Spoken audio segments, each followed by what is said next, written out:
The Friday Everything Changed by Anne Hart. Tradition. In Miss Ralston's class, the boys have always carried the water bucket, until one day the girls decide it's time to challenge the rule. The last hour of school on Friday afternoons was for Junior Red Cross. The little kids would get out their Junior Red Cross pins and put them on, and us big kids would start elbowing down the aisles to the book cupboard at the back to see who would get the interesting magazines. There was a big pile of them, and they were of two kinds, the National Geographic and the Junior Red Cross News.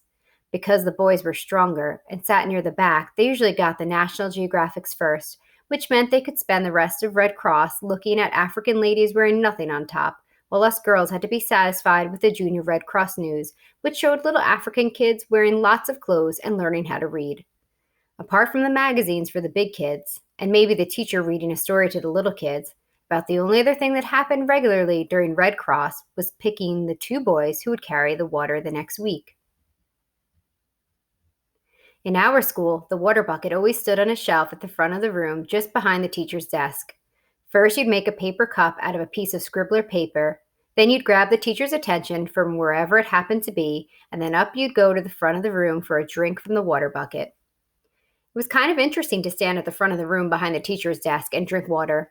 The school looked different from up there, and sometimes you could get just a glimpse of an idea of what the teacher thought she was all about. I mean, from the front, looking down on those rows of kids with their heads bent over their desks and the sun coming in the windows and the blackboards and all that stuff on the walls, you might almost think at first glance that you were looking at one of those real city schools, like in the health books, where the kids were all so neat and all the same size. But after the first strange moment, it just became our old school again, because you had to start adding in things like the coal stove and the scarred old double desks and the kids themselves. I mean, we just didn't look like the kids in those pictures. Maybe it was because we were so many different sizes, from the kids snuffling in the front rows over their Nan and Dan readers to the big boys hunched over their desks at the back. Maybe it was because we wore so many heavy clothes all the time. Or maybe it was because of something that wasn't even there at all, but seemed to be on the faces of the kids in those city pictures, a look as if they liked being where they were.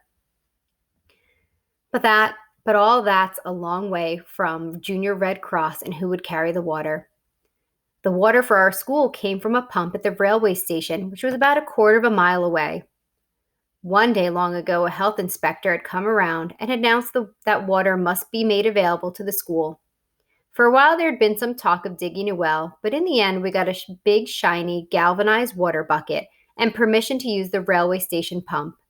And from that day on, for all the boys, the most important thing that happened at school, even more important than softball, was who would get to carry the water. If you were a boy, it was something you started dreaming about in grade 1, even though there was not the remotest chance it could ever happen to you before at least grade 5. And only then if the teacher thought you were big and strong enough.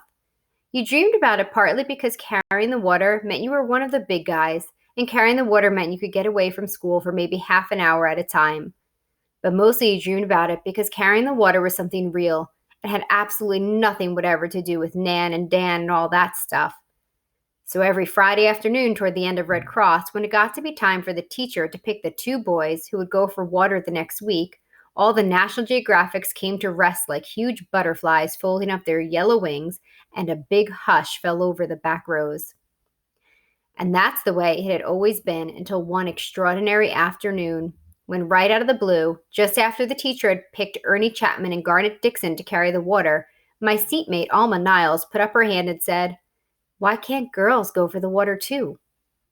If one of those German planes, like in the war movies, had suddenly appeared over the school and dropped a bomb, we all couldn't have been more surprised. A silence fell over the room, and in that silence, everyone looked at the teacher. Now, our teacher that year was named Miss Ralston, and even though she came from River Hibbert, we all liked her quite a lot. She was strict, but she was never really mean like some of the teachers we'd had. Because she was young, she'd just finished grade 11 the year before herself. River Hibbert had fancy things like grade 11. She'd had quite a rough time the first week of school with the bigger boys. But she was pretty big herself, and after she'd strapped most of them up at the front of the room before our very eyes, and even the little kids could see that it really hurt, things had settled down. The boys kind of admired Miss Ralston for strapping so hard, And us girls admired her because she was so pretty and wore nylon stockings and loafers all the time. But the really unusual thing about Miss Ralston was the way she sometimes stopped in the middle of a lesson and looked at us as if we were real people instead of just a lot of kids who had to be pushed through to their next grades. And that was why, on that Friday afternoon, when Alma Niles put up her hand and said, "Why can't girls go for the water too?" we all turned and looked at Miss Ralston first instead of just bursting out laughing at Alma right away. And Miss Ralston, instead of saying, "Whoever heard of girls going for the water?" or "Are you trying to be saucy, Alma?" like any other teacher would, said nothing at all for a moment, but just looked very hard at Alma, who had gone quite white with the shock of dropping such a bombshell. After a long moment, when she finally spoke, Miss Ralston, instead of saying, "Why, that's out of the question, Alma," threw a bombshell of her own. "I'll think about it," she said, as if she would, "and I'll let you know next Friday."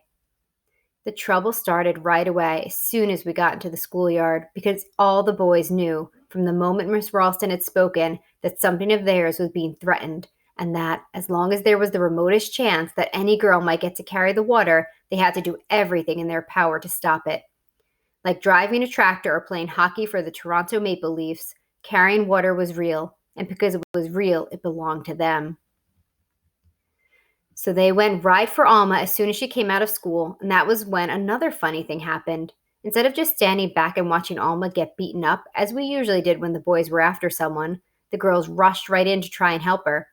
In the first place, we all liked Alma, and in the second place, we had all seen, as clearly as the boys, what our carrying the water might mean. That incredibly, we too might get to skip school for half an hour at a time, that we too might get to sneak into Roswell's store on the way back, and most dizzying thought of all, that we too might get to do something real.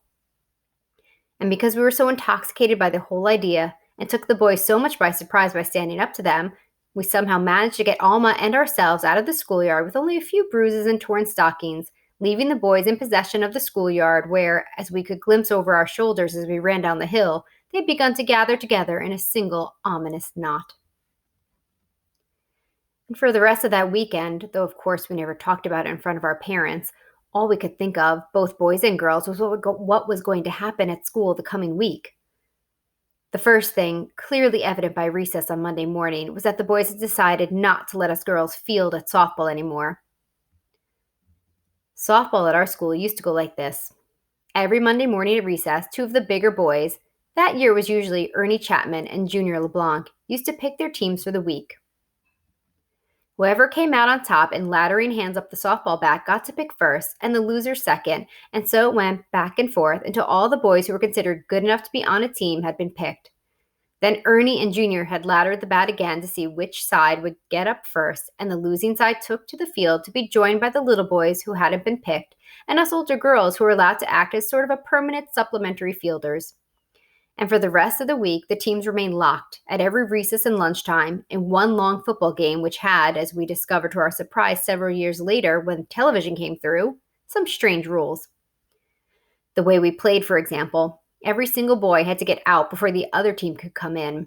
And any boy hitting a home run not only had the right to bat straight away again, but also to bring back into the game any boy who had got out, which led to kids who couldn't remember their 6 times table properly being able to announce, say by noon on Thursday, "The score is now 46-39, because in the last inning starting Tuesday lunchtime, Junior's team was all out except for Irving Snell, who hit 3 homers in a row off of Lauren Ripley and brought in Ira and Jim and Elton, who brought in the rest except for Austin, who got out for the second time on Wednesday with a foul ball one of the girls caught behind third base." Some days it got so exciting that at noon we couldn't wait to eat our lunches, but would rush straight into the schoolyard, gobbling our sandwiches as we ran toward the aching moment when the ball, snaking across the yellow grass or arcing towards us from the marsh sky, might meet our open, eager hands. So it was a hard blow, Monday morning recess, when Ernie Chapman whirled the bat around his head, slammed it down as hard as he could on home base, and announced, "The first girl that goes out to field, we break her neck." We clustered forlornly around the girls' entry door, knowing there was nothing we could really do. "Oh, Alma," mourned Minnie Halliday, biting the ends of her long brown braids, "why couldn't you have just kept your mouth shut?" It was a bad moment. If we tried to go out to field, they'd have picked us off one by one. We couldn't even play softball on our own. None of us owned a bat and a ball. If it hadn't been for Doris Pomeroy, we might have broken rank right then and there. Doris, who was in grade 9 and had had a home permanent and sometimes wore nail polish and had even, it was rumored, gone swimming in the quarry all alone with Elton Lawrence, flicked a rock against the schoolhouse wall in the silence following Minnie's remark and steadied us all by saying, "Don't be foolish, Minnie. All we have to do is wait. They need us to field. And besides, they kind of like to have us out there looking at them when they get up to bat." But it was a long, hard week. Besides not letting us field, the boys picked on us whenever they got the chance. I guess they figured that if they made things bad enough for us, sooner or later we'd go to Miss Ralston and ask her to forget the whole thing. But all their picking on and bullying did was to keep us together. Whenever one of us was tripped going down the aisle, or got an ink ball in her hair, or got trapped in the outhouse by a bunch of boys, it was as if it was happening to all of us.